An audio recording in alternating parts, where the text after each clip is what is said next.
Welcome back, my dear students. Today we will be dealing about three-dimensional figures and nets. Three-dimensional figures are also called solid figures. They are called three-dimensional figures because they have three dimensions: the length, the width, and the height. So aside from these three dimensions, solid figures can also be identified by the shapes of their bases, the number of bases, and the shapes of their lateral faces. And for today, we will be talking about two solid figures, and we'll start with prism. There are lots of prisms in our house, but maybe we are not sure that they are prisms. We don't know how to identify them as prisms. So for today, we will make it easy. So I have here an example. I know you are too familiar with this. Yes, a box. So there are lots of boxes in our house. We have shoe boxes, tissue boxes, cereal boxes. There are lots. So let us first look at this figure here if it has these characteristics of solid figures. It has the length, it has the width, and the height. So a prism is a solid figure with two congruent parallel bases and its lateral faces are rectangles. So in our example here, in the box that I'm holding here, we have the two parallel bases, so this part and the opposite part. So they are parallel and congruent. And the other faces are the lateral faces. As you can see, they are rectangles. Now, I opened this box to show you the net. This is how the net of this box look like. So we have the bases and we have the lateral faces in which all of them are rectangles. So if you will be asked to draw the net of this prism, then your net should look like this. But there are many different ways on how we can draw the net, as long as you put the shapes correctly. So prisms or solid figures are named after their base. And our bases here are rectangles. So this is a rectangular prism. Since the bases are rectangle and the bases are congruent, then this is called a rectangular prism. I have here another example with different shape of the base. So look first for the bases or for the sides that are congruent and parallel. This one is not parallel to this one, so they cannot be the base. But this side is parallel to this side, so they are the bases. And as you can see, the shape of this side is triangle.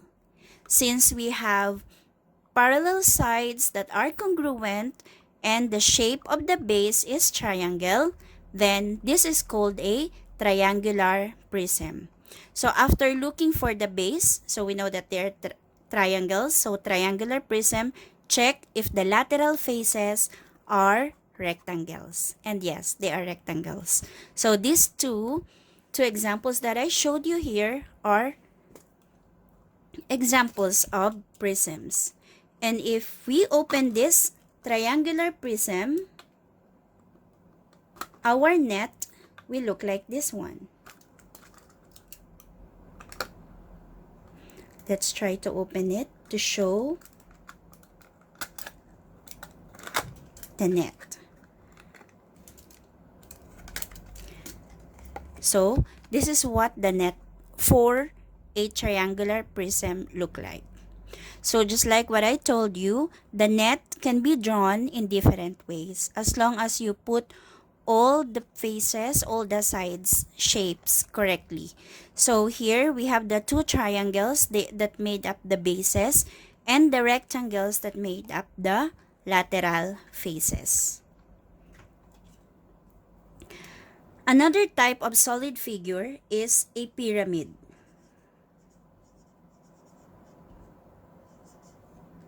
I know you're too familiar with pyramids.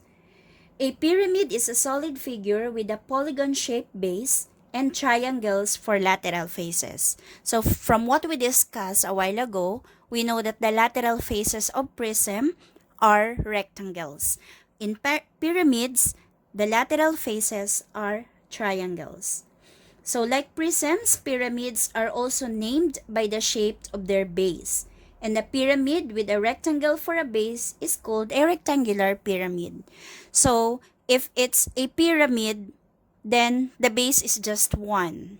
There is no parallel, there is no congruent base, only one. Unlike in the prism that we should have two parallel congruent bases. So I will show you an example of a pyramid.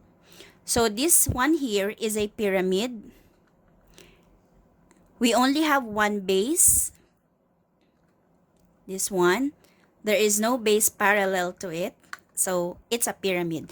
Because if it happens that there is a base parallel to it, then it's not a pyramid anymore. It's a prism. But in this case, we only have one base. And as you can see, our lateral faces are all triangles. Since our base is triangle, then this pyramid is called a triangular pyramid. Now let us see what the net for this triangular pyramid looks like. Just like what I told you, the nets for the solid figures can be drawn in different ways. So this is one example of a net for a triangular pyramid. Like imagine that this triangle here, you put it here. Still, you will make a triangular pyramid. So that is one example of a pyramid. And then I also have here another pyramid. Now look at these faces.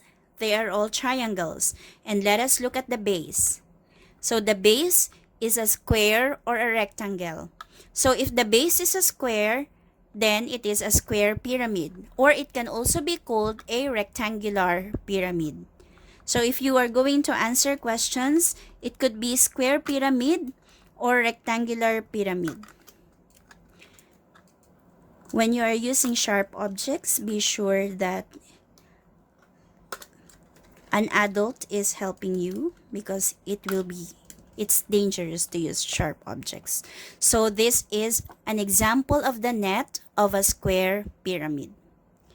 So if you are going to identify the bases and the lateral faces for the square pyramid like this one, so we have one base which is a square, and we have four lateral faces which are all triangles. So this is called a square pyramid or a rectangular pyramid. For this one, our base is triangle and our lateral faces are triangles. So this is pyramid, and it is specifically called a triangular pyramid. For this example, we have two parallel bases that are congruent and our lateral faces are rectangles. So this is a prism. Since the base is triangle or the bases are triangles, then it is called triangular prism. And for this another example, our bases are rectangles and our lateral faces are rectangles. So we have prism or rectangular prism. So that's all for our lesson for today. Three-dimensional figures and nets.